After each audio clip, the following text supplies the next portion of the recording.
Hello, and thank you for joining us today. I'm Jonathan Schanzer, Senior Vice President at Foundation for Defense of Democracies. I'm honored to moderate a timely discussion today exploring Chinese investments in Israel. Today's conversation comes at an important time as great power competition heats up between China and the United States. Israel, one of America's most important allies, is being asked to make some important choices. But how did we get here and where do we go from here? These are some of the important questions that we will try to answer in today's conversation. FDD is proud to be hosting this conversation with the Israel-based Institute for National Security Studies, or INSS.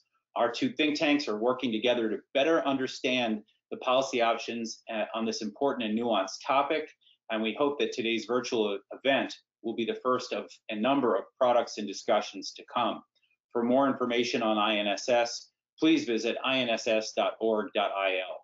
As many of you know, FDD is a Washington-based, nonpartisan, nonprofit research institute that focuses on foreign policy and national security. We take no foreign government funding and no corporate funding.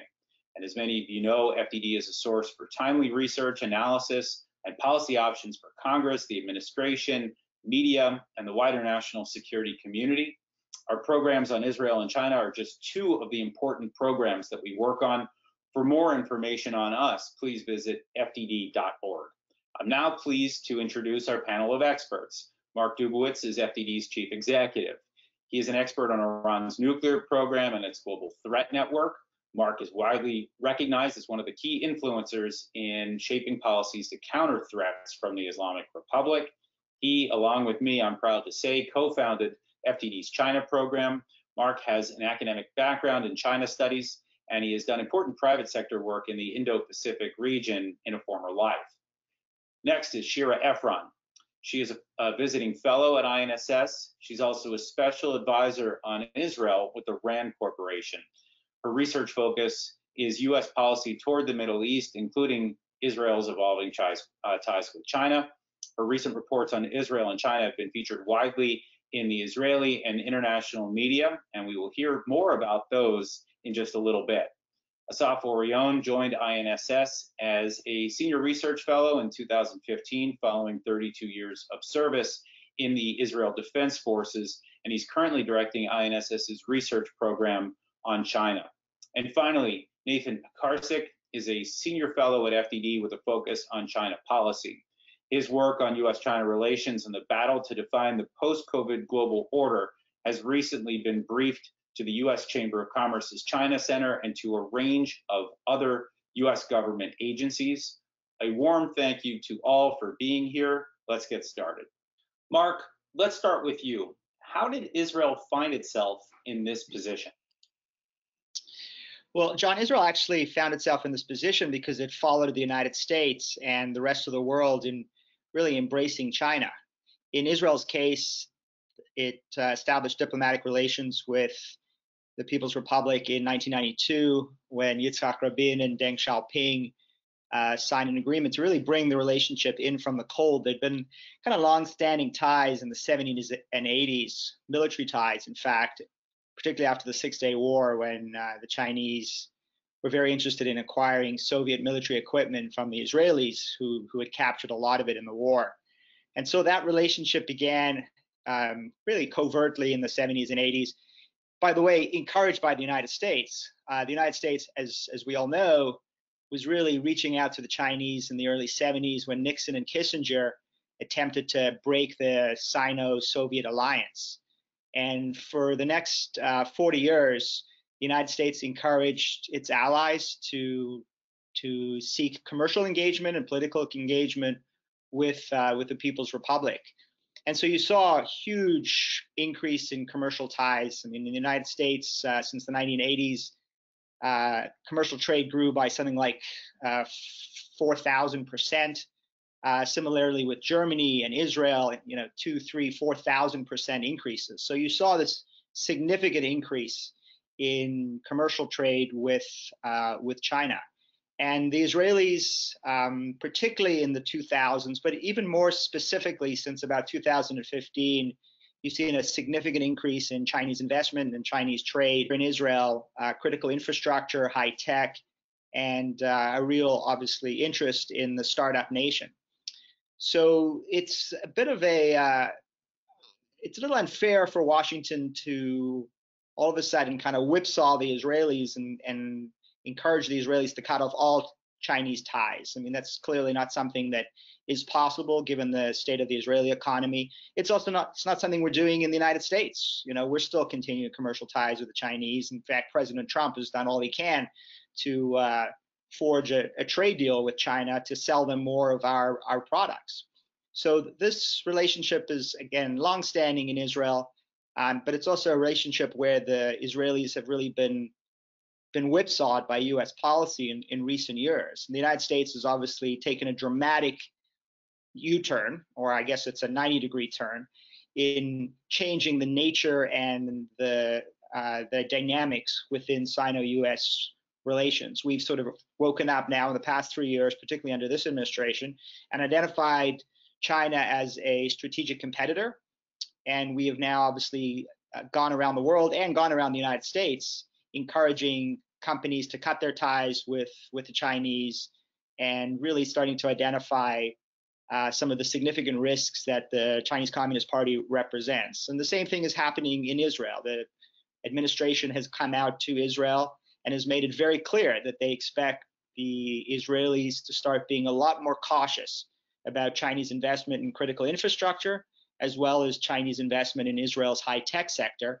And I think the particular concern in the former is really Israel's position as possibility a linchpin in China's Bridge and Road Initiative, which I think I'm sure Nate will talk about in more detail, as well as this concept of military-civil fusion, which I think Nate again will detail, which really is the Chinese view that they can come to Israel and invest in Israeli high-tech companies and acquire artificial intelligence and quantum computing and autonomous vehicles, edge computing, biotechnology, all of those technologies that have not only commercial application, but have very specific military application. And we've seen many of those deals being done in recent years in Israel. And that's obviously a significant concern for the U.S. military, for the U.S. intelligence community, and for both Republicans and Democrats in Washington.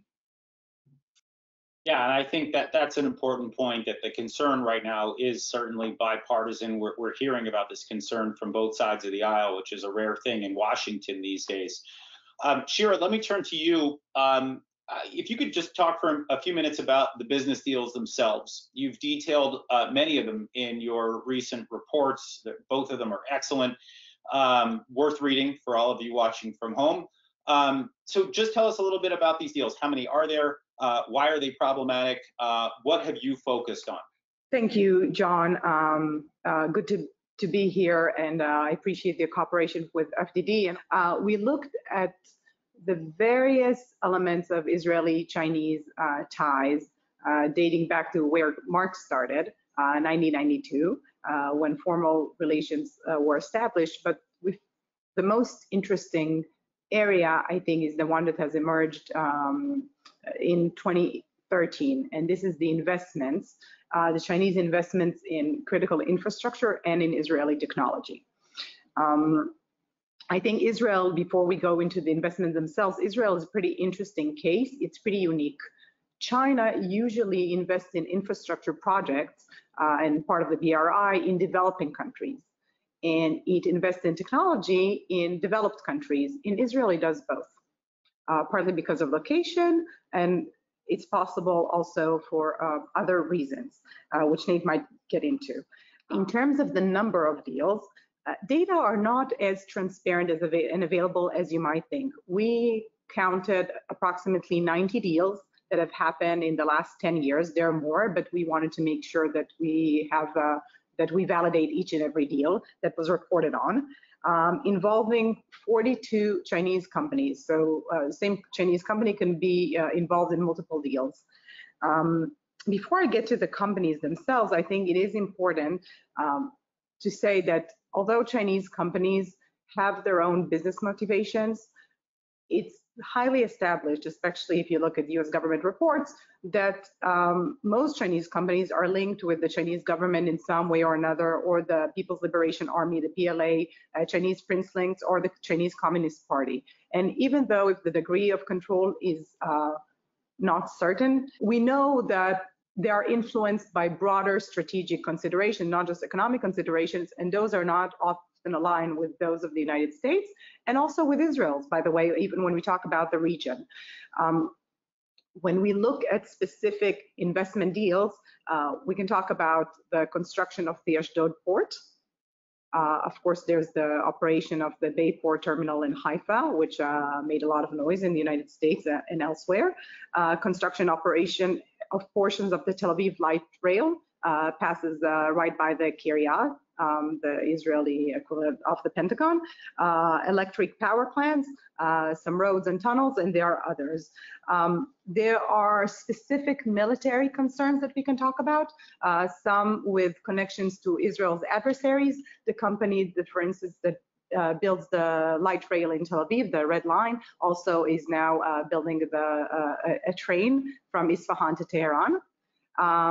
There's also IP and sensitive data transfer risks we can talk about. There's the human intelligence risks.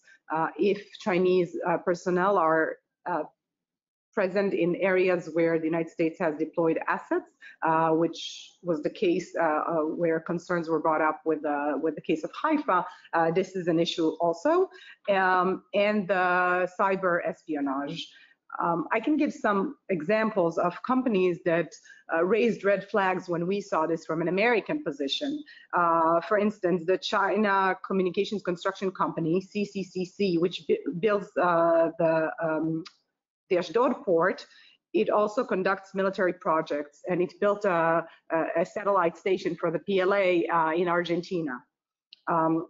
The parent company of CCCC Dredging, is accused of efforts to reclaim islands in the South China Sea.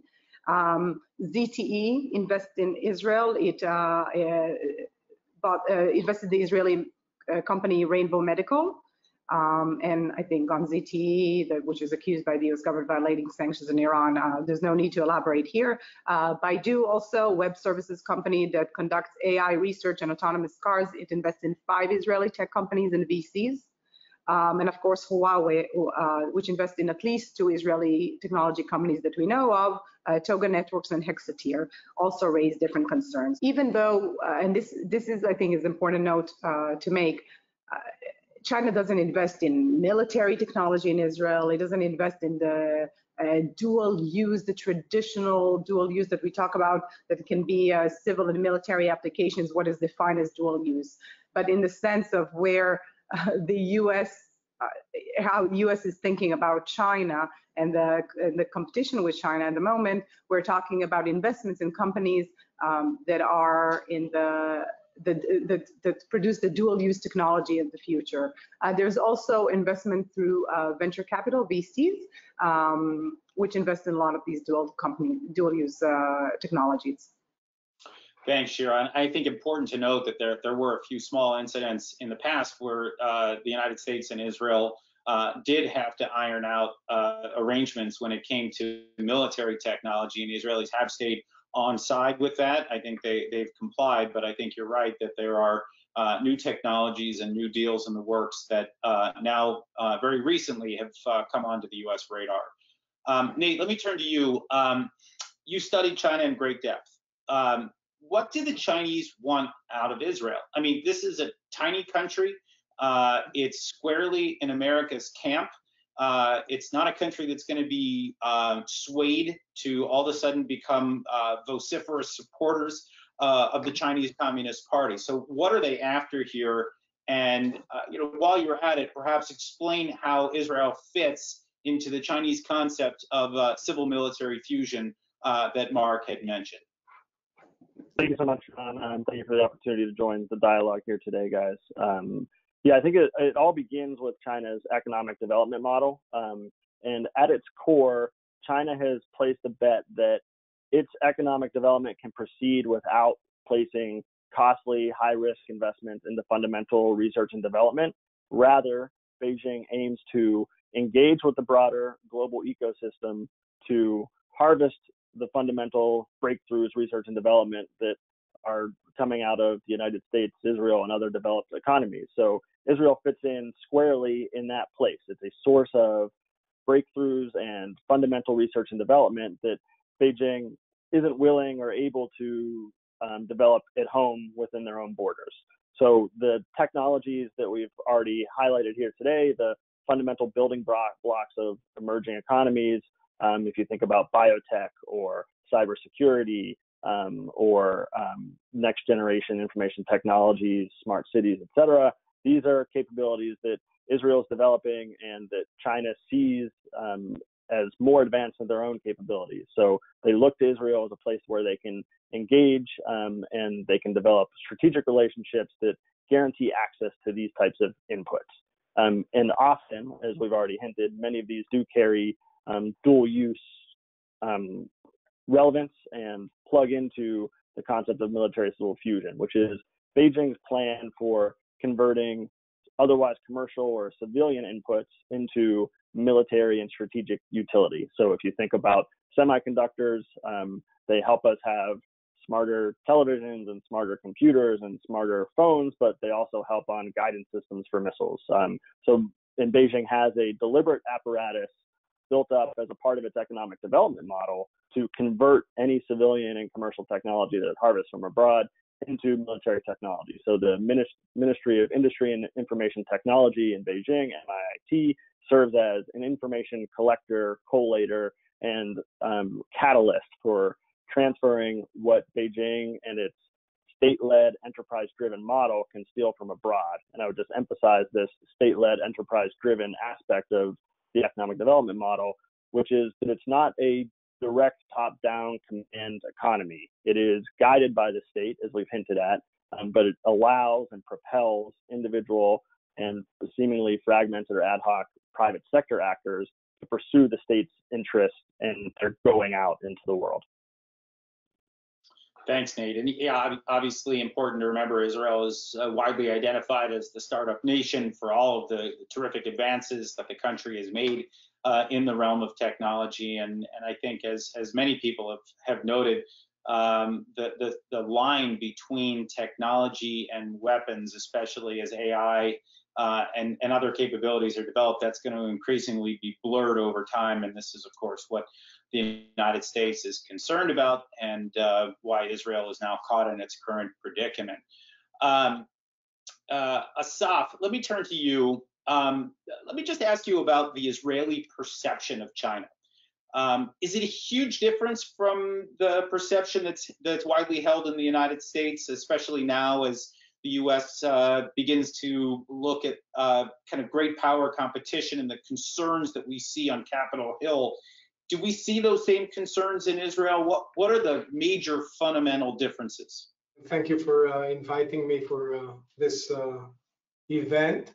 I propose a two-angle point of view on this. First, on the static dimension. The US and China are peers in size, and Israel is not a great power.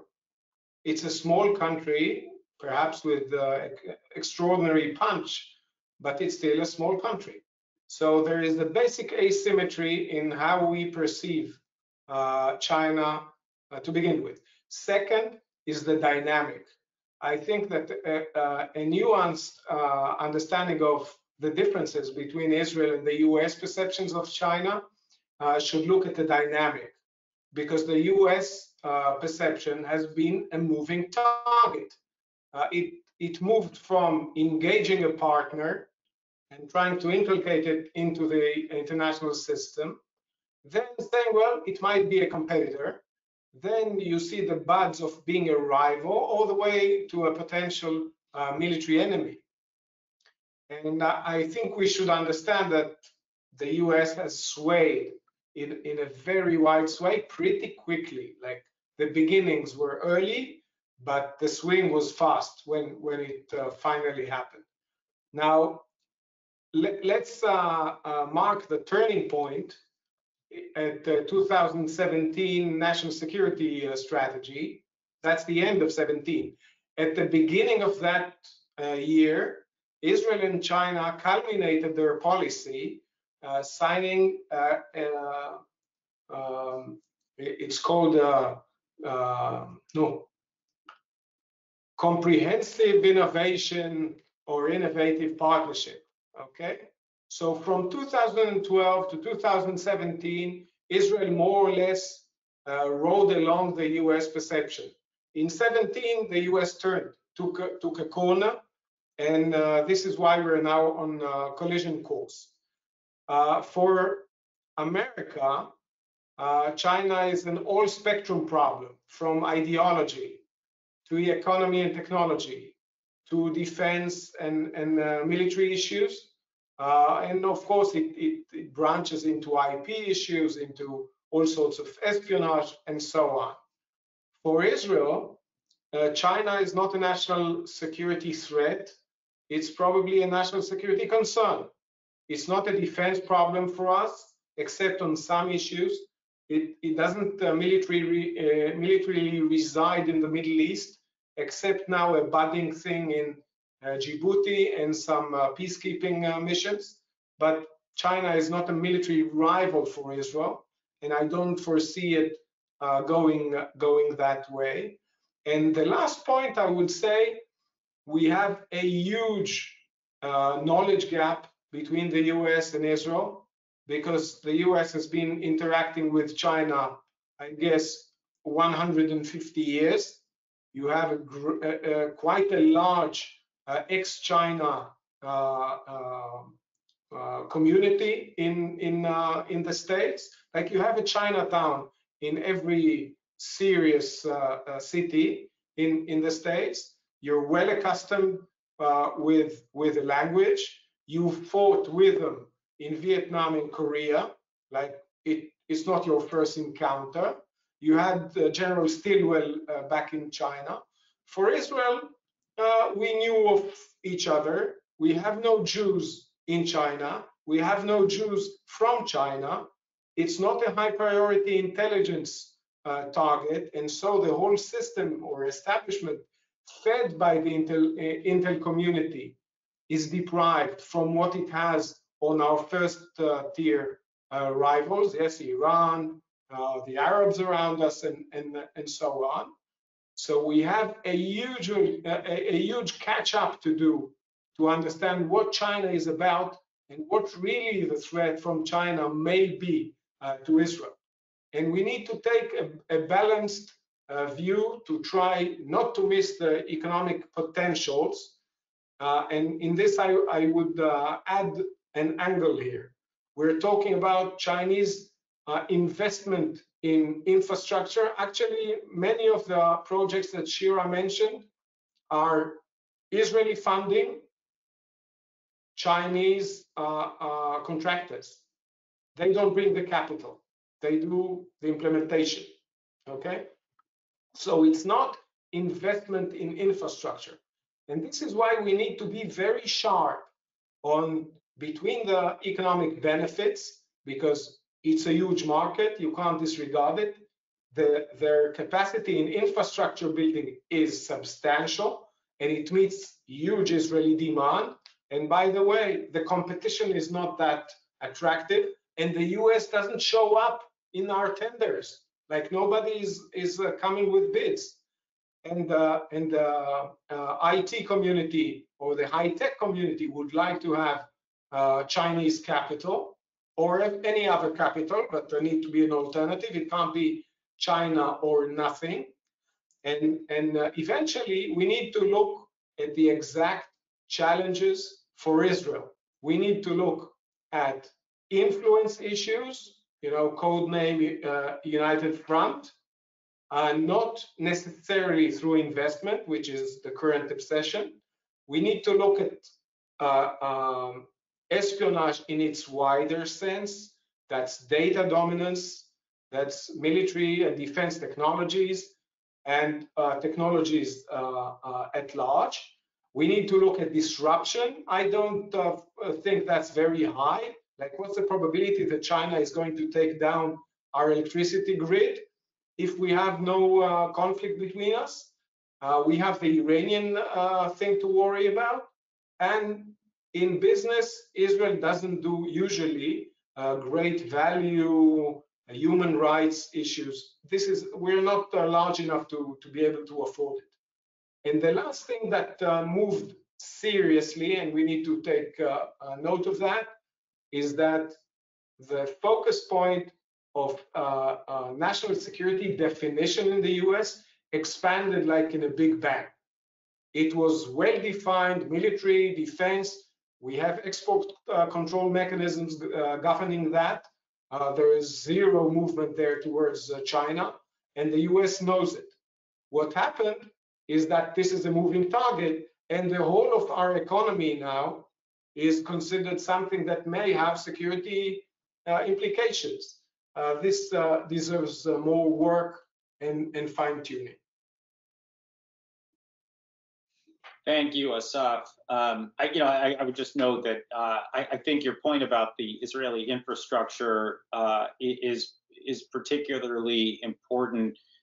Israel, of course, is an ancient land, and it's built on infrastructure from the Ottoman era, from the British Mandate, from a hastily built country pre and post 1948, and so the infrastructure needs are significant. There's no question, and China works for pennies on the dollar. So of course that's attractive to Israel. Then of course there are the national security concerns and other issues that the United States has raised. Shira, let me turn to you for a moment and just ask you. You work for an Israeli think tank and an American think tank. You're in a very unique position. What would you say the main differences are when you look at this problem set through the lens of both of the affiliations that you have? That's a good question. I'll get to it in a moment. I just want to say that it's very true that the Chinese companies do not bring in their funding in a way that they do in other developing countries that could create a debt trap. But that does not mean it's not considered investments in infrastructure. So I think this is a point, and this is why if you look at European countries, I'm not talking the European countries like Greece, where Chinese do bring their capital, but other developed countries where they seek to build infrastructure, there are unique financing models for different companies, including for the Chinese companies. But I think from my vantage point that the risks are the same. They're not bringing their capital, but they are bringing their often the source materials, the equipment, including communications equipment, and the labor. So these are important points to make. You know, on the think tank question, I think it's not about the think tank per se. If I was sitting in the US government, the Israeli government, I would think the same things are needed. And it follows what Assaf said. I think there hasn't been so far a serious analysis that I've seen on the difference in the threat assessment of China between Israel and the United States.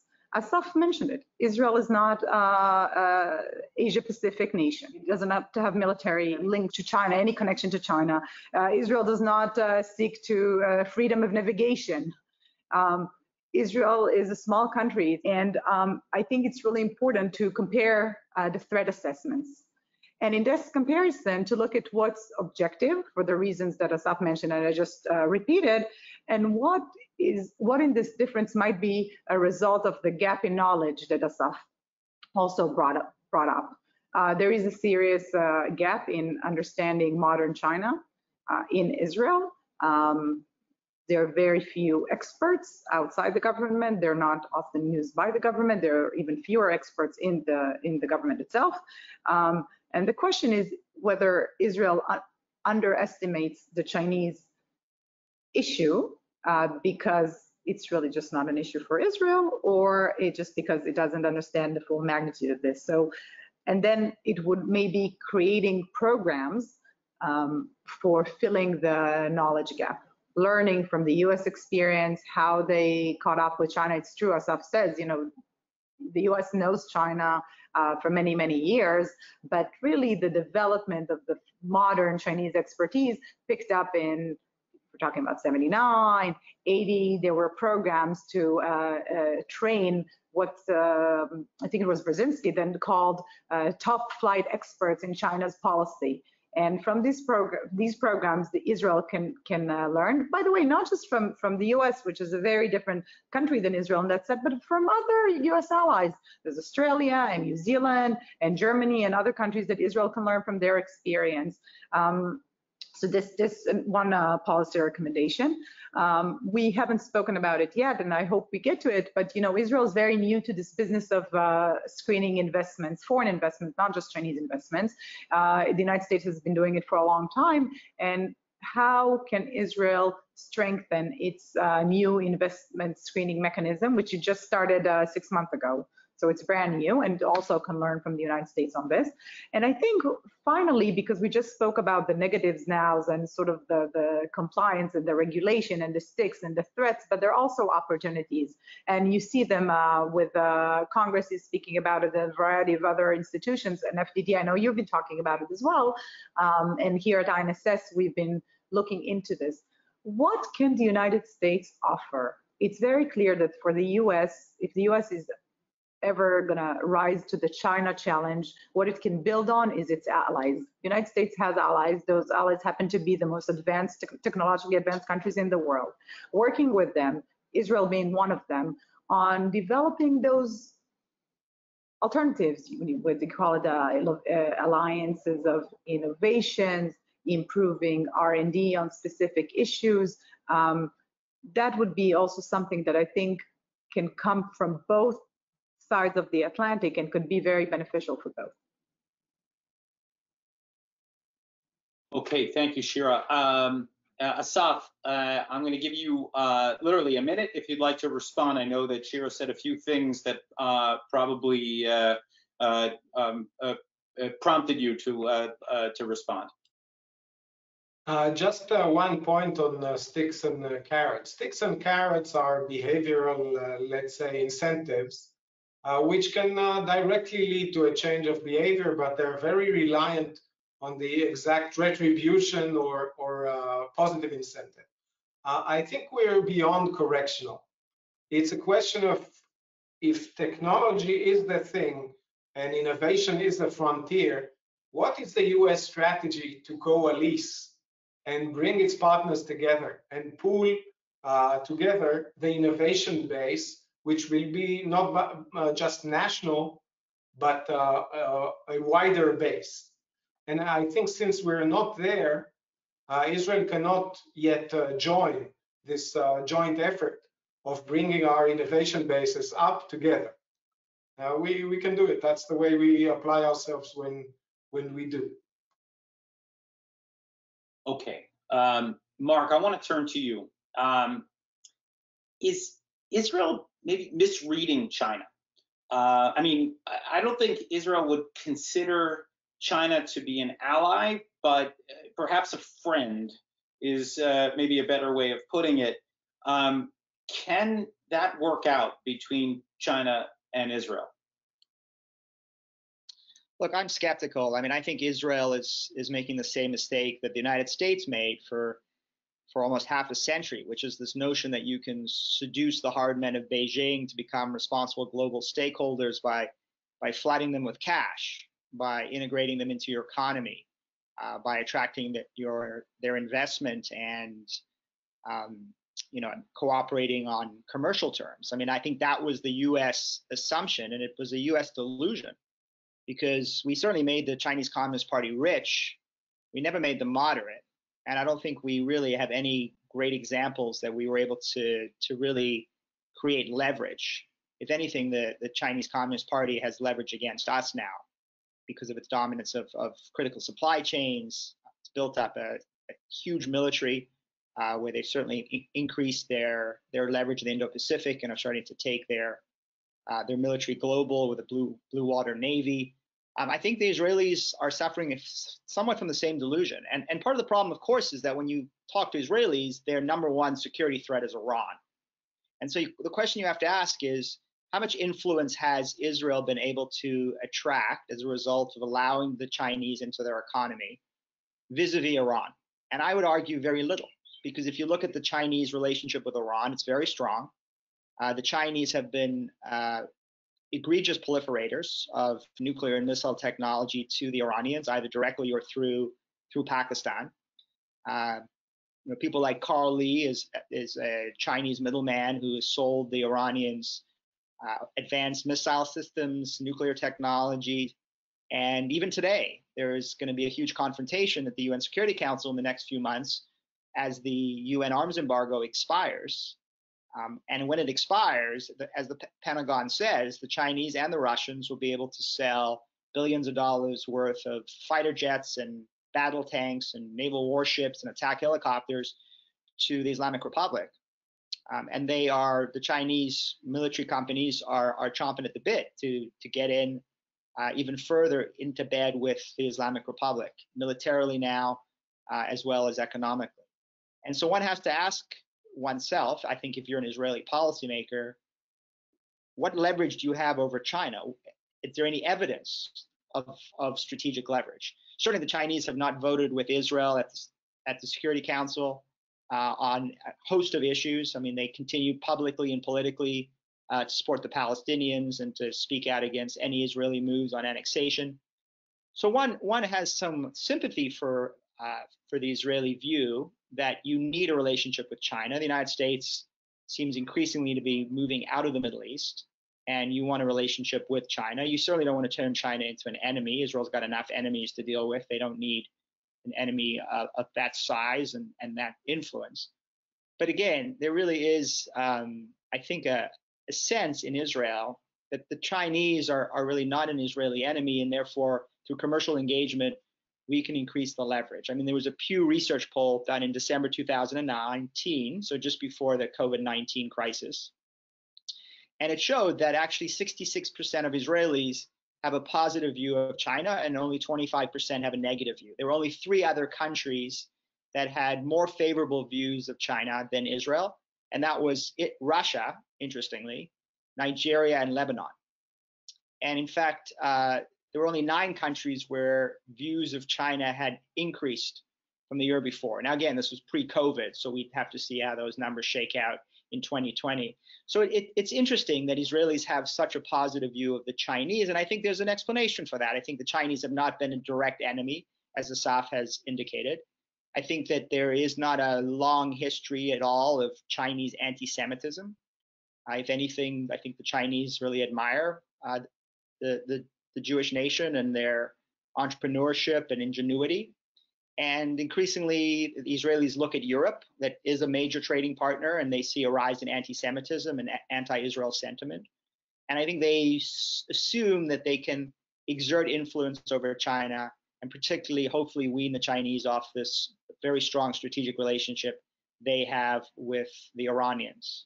Again, I think that's a delusion, but again, no different than the delusion that the United States has suffered from for almost half a century until, as Assaf rightly put it, 2017, when the National Security Strategy and then the National Defense Strategy came out and identified China as the competitor, or really the adversary, that increasingly looks like through American eyes. We'll have to see how things shake out over the next 6 months at the Security Council. Maybe the Chinese will surprise Israel and actually agree to extend the arms embargo on Iran, but I'm very skeptical that will happen.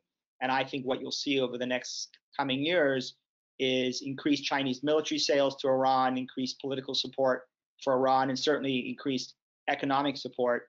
The Chinese still remain a buyer of Iranian oil despite the major sanctions and despite the fact that the Saudis and others have agreed to replace every Iranian barrel, but they still are buying Iranian oil. They're still looking for ways to invest in the Iranian energy sector. And again, this is Israel's existential enemy. So if the Chinese are helping Israel's existential enemy, Israeli policymakers, Israeli business people, and certainly the Israeli public should take a second look at whether China really represents not only its interests, but fundamentally, does it share its values? I think that the clear answer to both those questions is not. Thanks, Mark. You know, it's funny. I'm reminded of a trip that I took to Beijing a number of years ago, and I had an opportunity to chat with some of the scholars at a state-funded think tank, and I asked them about their relationship with Israel, and they made it very clear. They were saying, look, the CCP can never side politically with Israel. Ideologically, they still need to identify with a number of the Arab states. They need to identify with the Palestinian cause, and that they need to identify with revolutionary movements. But at the same time, they said that they were very attracted to Israeli technology and that this was the main driver. So it is very much a transactional relationship. And I think one that Israel would be wise to just be aware of that dynamic. Nate, let me turn to you. If you have any thoughts about some of the other Iran-aligned movements that the Chinese have worked with. I know you and I have talked in the past about Hezbollah and kind of the fawning media coverage that it gets in China. Perhaps the audience would be interested to hear just a little bit about that. But I also would like you to just dig a little bit deeper, if you would, into Belt and Road and how Israel fits into China's Belt and Road strategy. It's not one of the normal countries that we see. It really does have a unique feel to it, and I think our listeners and viewers would probably benefit from that. So, Nate, over to you. Thank you, John. I'll tackle the latter first, if that's okay, because it's I think an incredibly interesting position that Israel finds itself in terms of China's attention and action. I think, as Shira has pointed out, China invests both in terms of infrastructure and in terms of technology in Israel. And this fits squarely within the ambition of the Belt and Road Initiative, which builds itself on a legacy of multiple decades of China's go-out strategy. So Beijing, through its centralized, state-led, enterprise-driven model, provides subsidies and incentives for its actors to go out into the world and to seize strategic positions. And I think, as we've talked about already, infrastructure stands out as one of the first targets and the first means by which China introduces itself to its global partners. And certainly that's been the case in Israel. And in many cases, there's good reason and win-win dynamic that follows from this. But I think it's actually one of the best examples of how China's military-civil fusion strategy presents threats and risks, and certainly some that have not fully been appreciated yet, but could come to the fore in the weeks and months ahead. So as Beijing invests in traditional legacy infrastructures, you can think about desalination plants or bridges and roads. We see this as, a very fundamental, natural action for Chinese infrastructure players to take. This is building on their development model that they've honed at home. It's something that they can deliver, on price and on schedule better than many of their global peers. But as we move into new and emerging domains, there are new and emerging risks that come with Beijing's investment. So if you think about smart cities and autonomous cars, you think about the sensors that are going to be proliferated in every single infrastructure investment that China oversees, whether it's an investment or one that a Chinese company is operating. And port infrastructures actually serve as a great example. So when Beijing comes in, either as an investor or as an operator at a port infrastructure, whether they're building a new dock or just expanding on something that already exists, they also bring with them their state champion IT logistics solution, which is marketed and proffered globally as an independent private actor, but in fact is funded by and reports back to the Chinese Ministry of Transportation, as well as MIT that I mentioned earlier.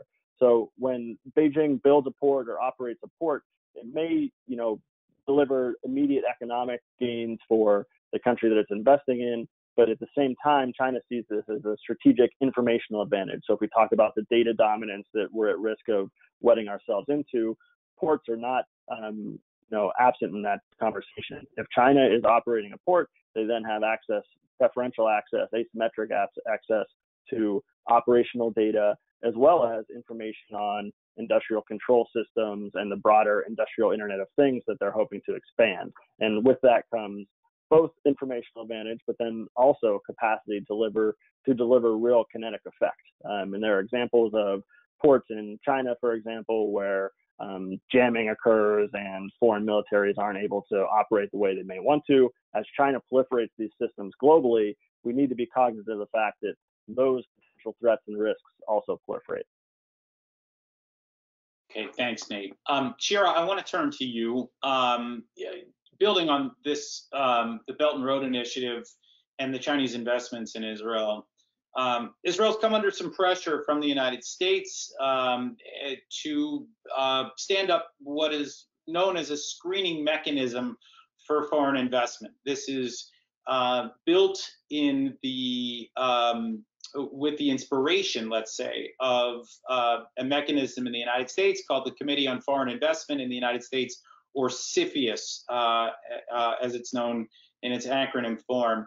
How has Israel fared in its screening thus far? I know this was one of the big asks from Washington. The fact that it even exists, I think, is important, but no less important will be its performance. Thank you. Before that, I just want to, if I can add a few points to what Mark and Nate said. So first, Mark, I think you're absolutely right, but it's not only that China has not voted with Israel in the UN, it votes actively against it. It also doesn't recognize Hamas as a terrorist organization. And, you cited the example of China's objection to annexation. I think this is a little bit unfair because a lot of really good friends of Israel, including Germany and including, U.S. Congress members that have opposed the JCPOA have voiced concerns about annexation. But China has been critical of Israel's policies across the board in the region, and this is where I think Israel has not been able to have any leverage. And just mentioning Iran, I wouldn't expect a shift from China in the next few months because the China-Iran example is really interesting. China actually does not buy so much from Iran. For Iran, China is much more important than Iran is important for China. However, China knows that Iran is its fallback option. If the United States tells all its allies in the Persian Gulf, stop selling oil to China, they all will, except for Iran. And this is why China needs Iran. And I don't see in a period where there's escalating tensions with the US that China would lose its plan B. So in that regard, I wouldn't expect anything. Nate, you spoke about the ports. I think it's really also important that the broader context is this concept of dual-use ports, that from the US Navy position, there is thinking that even if those ports now are purely commercial, one day they will turn into military assets.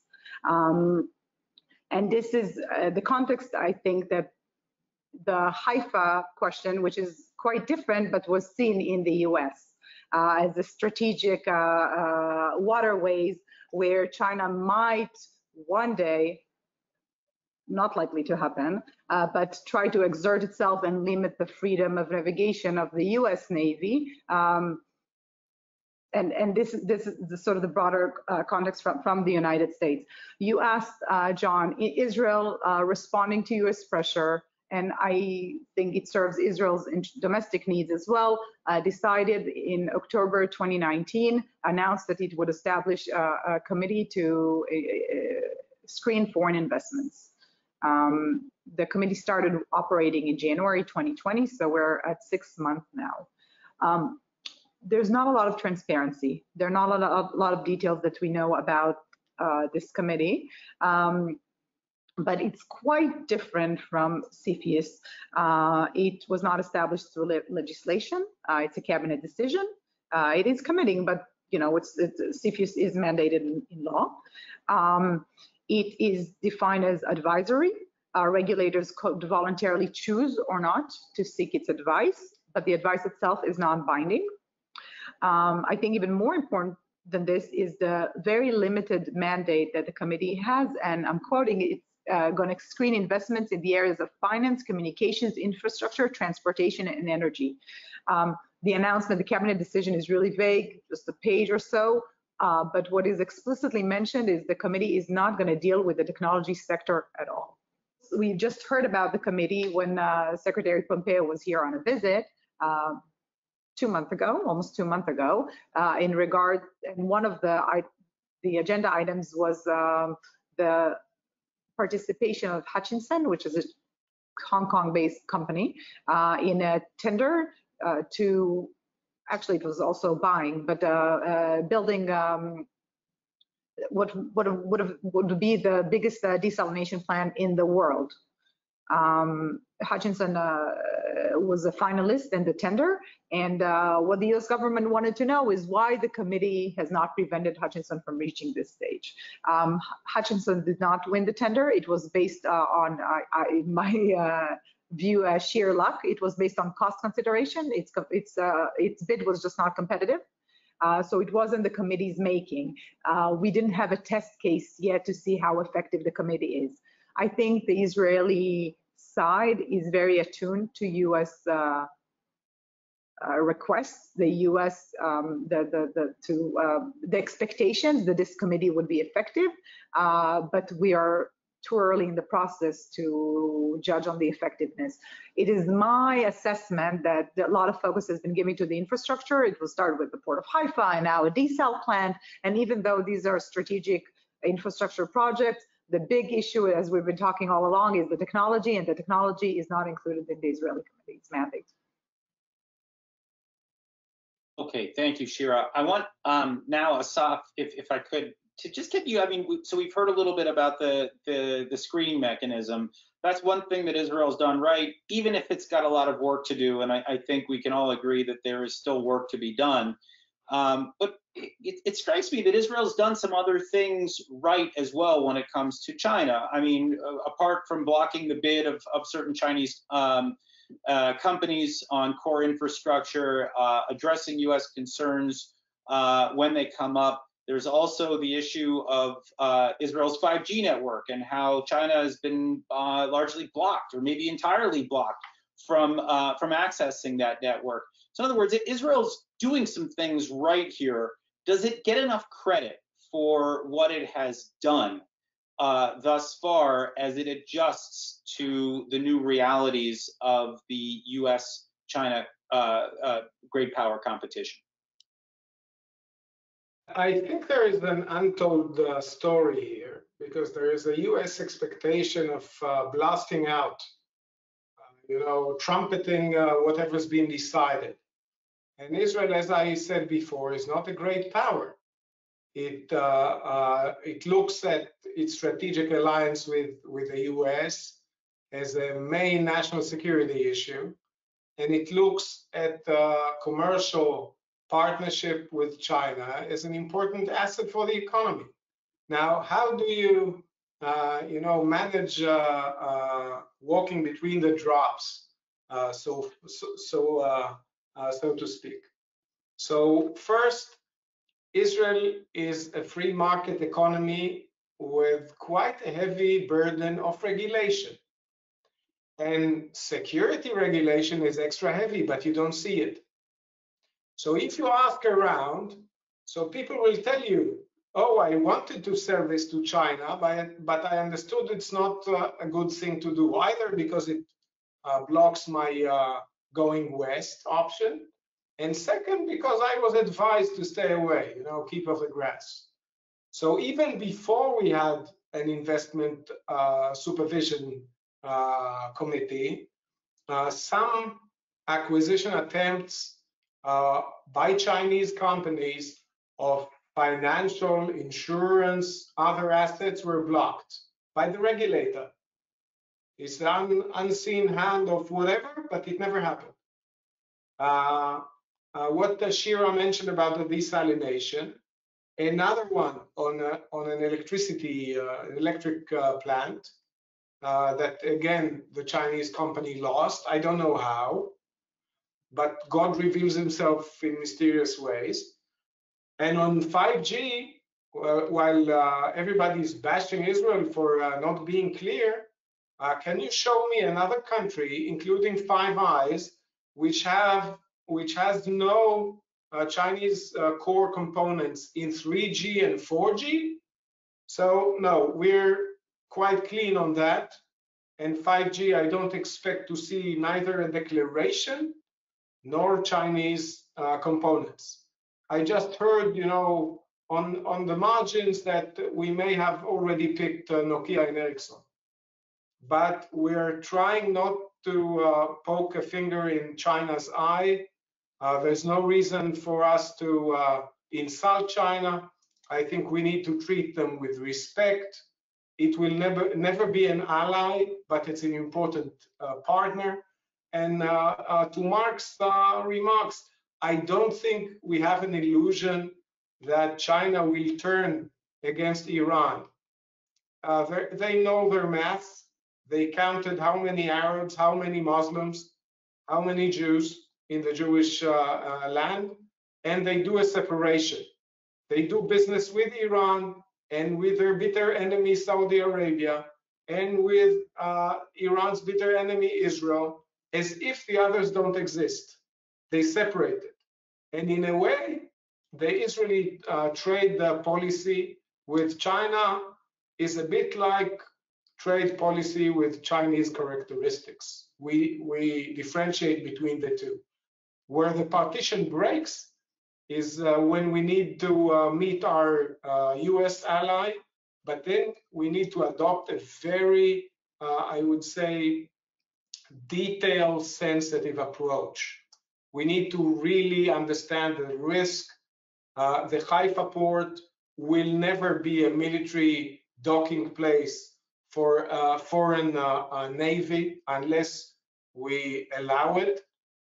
This is not Sri Lanka and Hambantota. It's not even Piraeus with ownership. It's an operation lease and nothing more.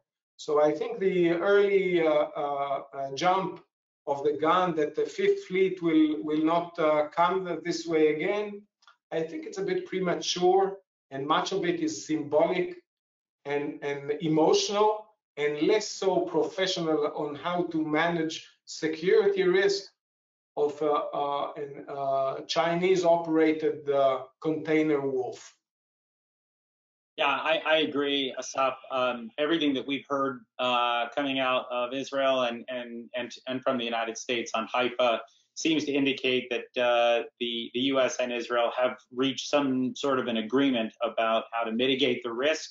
And the Israeli security establishment took that very seriously and addressed whatever concerns were raised. Obviously, we're not aware of all the details, and probably nor should we be. But I think it could be an interesting test case moving forward. Nate, I want to turn to you for kind of just a broad assessment now of, I mean, we've heard a lot about Israel and China, and what will likely happen in the wake of COVID-19, in the wake of this pandemic. But what does China do from here more broadly, and how does Israel fit into what you see as the post-COVID Chinese strategy? Yeah, thank you, John. I think it's much more a story of continuity than one of change. China sees the COVID crisis, frankly, as an opportunity. They see it as a time when they can accelerate the plans that they've already been pursuing globally. So you should expect to see the BRI movement and direction accelerated, not decelerated, and not drawn back. They've done some things in terms of their global sort of third world investments, trying to keep pace with G20 moves to provide debt relief, etc. But really, they're going to continue, I think, in the movement toward the high technology sources that they look to acquire. So I would figure for Israel to be even more prominent within the Chinese conception of go out and global spread moving forward. And at the same time, I think that Beijing is going to push, regardless of the blowback that they receive from the international community and narrative, they're going to push their standards, their infrastructures, and the very real intelligence and kinetic risks that come with those at a new pace right now. They think that the world is going to be distracted. They think capital is going to be crunched. There will be liquidity crises. They're going to try to move in at pace if they can. This is the conception that we see from China, and it has been fairly consistent even from January 2020 when they started holding their sort of planning and working group meetings around the intended effects or the likely or perceived effects of COVID spread in terms of economic manifestations. So I think that the world should be alert, and certainly we've seen some blowback and reaction to China getting ahead of itself, but I anticipate from the Chinese side that that's going to continue and not slow down. Yeah, certainly. I think we see not only in the United States, but worldwide broadening concern related to Hong Kong, Xinjiang, et cetera. So I think you're probably right there. Shira, you wanted to interject here for 30 seconds. Yes. I just wanted to bring it back to the post, not post, the COVID-19 effect on the investment issue in Israel.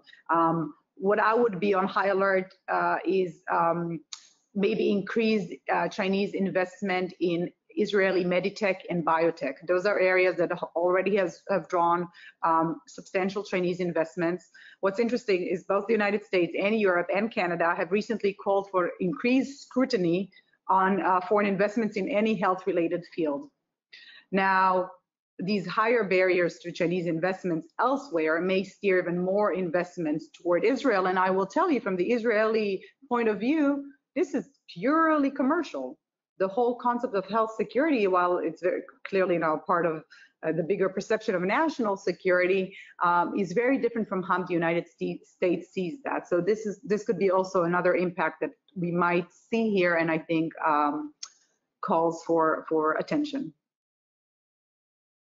Okay, Mark, I want to wrap things up with you. You and I have together and separately written about some possible ways forward in dealing with the China-Israel relationship, trying to mitigate it, trying to manage it.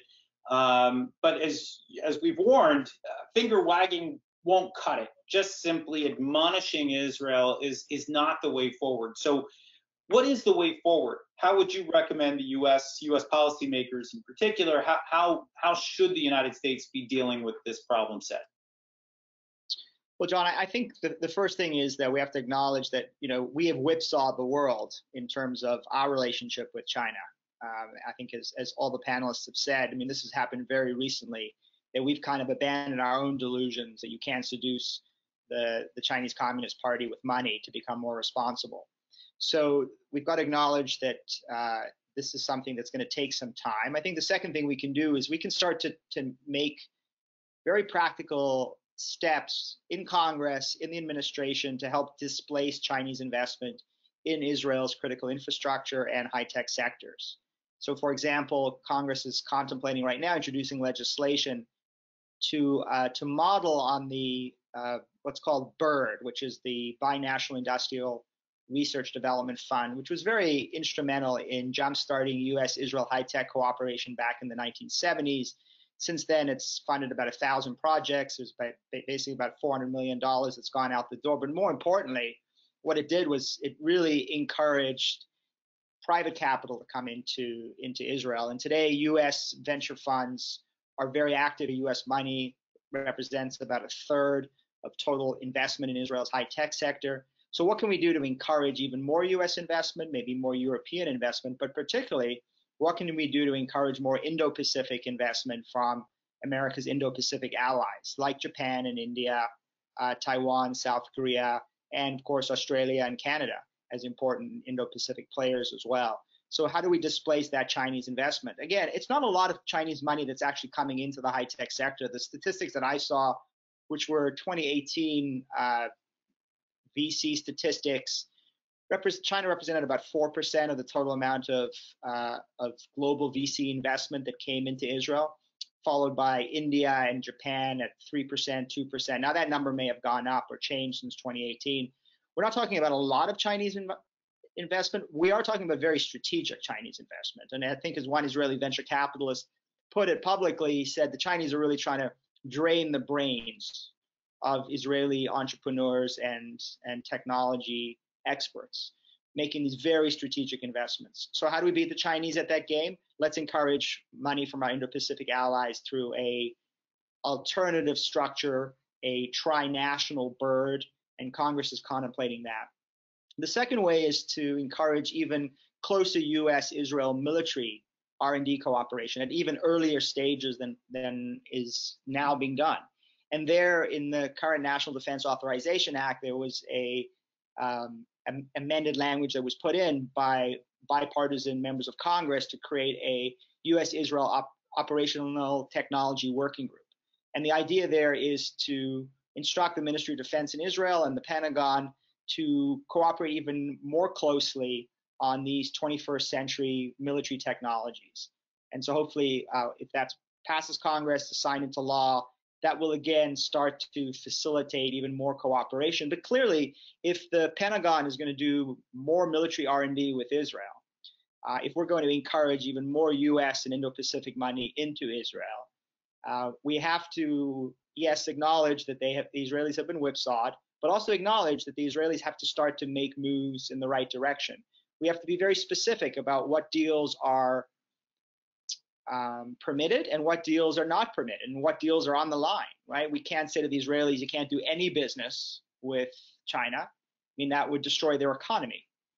We can't say to the Israelis, well, you can do any business with China as long as it's not strictly military technology, right? As long as you're not selling them the Falcon, onboard reconnaissance system for aircraft, or the Harpy drones that can help the Chinese invade Taiwan. I mean, those were the military conflicts of old, right? We had with the Israelis. I think we've moved past that, as Assaf pointed out. And the Israelis really understand what they can and cannot sell in terms of conventional military technology. But first, next generation military technology it's very difficult to understand. Is this AI platform only for commercial consumer use, or will the Chinese Communist Party use this for military objectives, right? What about edge computing? What about quantum computing? What about biotechnology? Is this to make Chinese people healthier, or will the Chinese use this to create a superhuman Chinese soldier of the 21st century to confront the U.S. military? This might sound fanciful and science fiction, but it's not. As you read more and more of what the Chinese are doing in creating 21st century technologies, you understand they're trying to get their hands on this advanced technology, including from Israel. And I would just conclude with this, and that's to contextualize it. And I think already Assaf and Shira and Nate have mentioned this. Israel is not the only country in the world that the United States is having issues with respect to China, right? I mean, you take a country like Germany. I was quoting the Pew Research poll earlier, right? The Germans may have a very low opinion of China. Only 34% of Germans have a high opinion, 56% have a low opinion. But when you look at German-Chinese trade and cooperation, it's enormous. I mean, it dwarfs anything that the Israelis are doing with the Chinese, and it's also in very sensitive technology areas. And we have that problem around the world with our good friends, the Canadians and the Australians and the Kiwis and the Brits. I mean, the Five Eyes that Assaf mentioned, right? Our closest intelligence partners are also having their own issues with China and had long-standing commercial technology, energy, and infrastructure ties. So when we're wagging our finger at the Israelis, we're wagging our finger at all our allies, but I think more proactively, let's think forward, move forward, and put in place the kinds of mechanisms that will help displace Chinese investment so that Chinese or Israeli entrepreneurs and Israeli VCs have an alternative to Chinese term sheets and Chinese money and Chinese tender offers. And we see our allies in Israel making those kinds of important investments. Okay, well, we have unfortunately run out of time. This has been a fascinating conversation. And actually, before we conclude, I just want to note that OpsTech working group that Mark mentioned was an idea championed by FDD's Brad Bowman and John Hanna. They deserve credit for incubating that idea. And that's, of course, one of the things that FDD takes pride in, is coming up with some of the intellectual capital that is ultimately deployed in Washington and beyond. I want to take the opportunity now to thank our panelists. We have Nate Pekarsik, Assaf Orion, Shira Efron, and Mark Dubowitz. This has been, I think, a terrific first event in what I believe will be at least several, if not many, between FDD and INSS. This has been a terrific conversation. I want to thank our panelists and for all of you watching at home.